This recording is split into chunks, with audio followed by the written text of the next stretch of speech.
Dapat ako lang matira dito at manalo sa laban! Salbahe talaga si pangalawa. Yan si Agent Papa. Super elite agent na kayang gawin ang lahat. Ano yan? Kunwari, spy siya? Yan naman si Agent Mama. Malakas siya. Yun lang, wala na. Pero mas delikado pa doon yung mga nakatago. Oo nga, kaya hindi ka dapat pumasok. May mga patalim at lason kasi ako sa kwarto. Ayoko na kina Mama at Papa! Maglalayas na ako dito!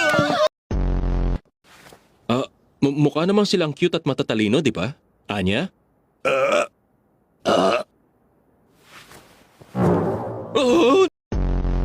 Maghahanap lang ako ng banyo. Teka, okay ka lang? Pwede ka naman namin hintayin. Nadjejeb si Papa. Ang tagal niyang jumebs kaya mauna na tayo doon. Nagdingdong yung orasan. Tapos nung sumabog na yung bomba, diba?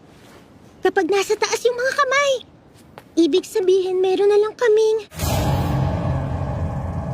Hindi ako marunong magbasa ng oras! Kaya malamang may 30 minuto pang natitira. Salamat po!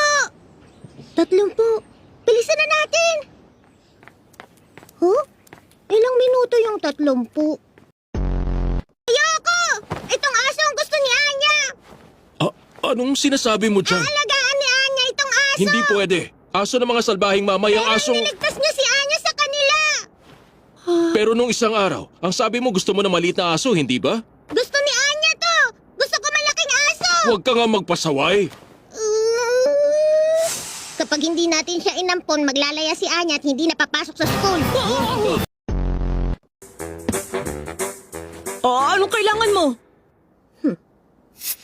Si Anya kasi, may aso na, no? Ano naman ngayon?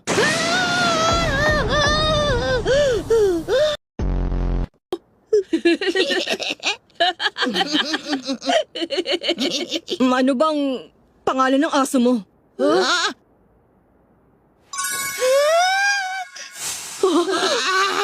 Ang pangalan, Oo, gusto ko malaman yun.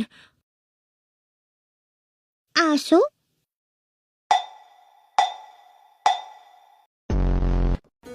Oh, ayan. Yan ang banyo mo, malinaw? Kapag nagwiwi ka sa iba, magagalit si Mama kasi gusto niyang malinis lagi. Mag-ingat ka para hindi ka mamatay. Sunod, Group 4. Sina Damian Desmond at Anya Forger. Chance ko na!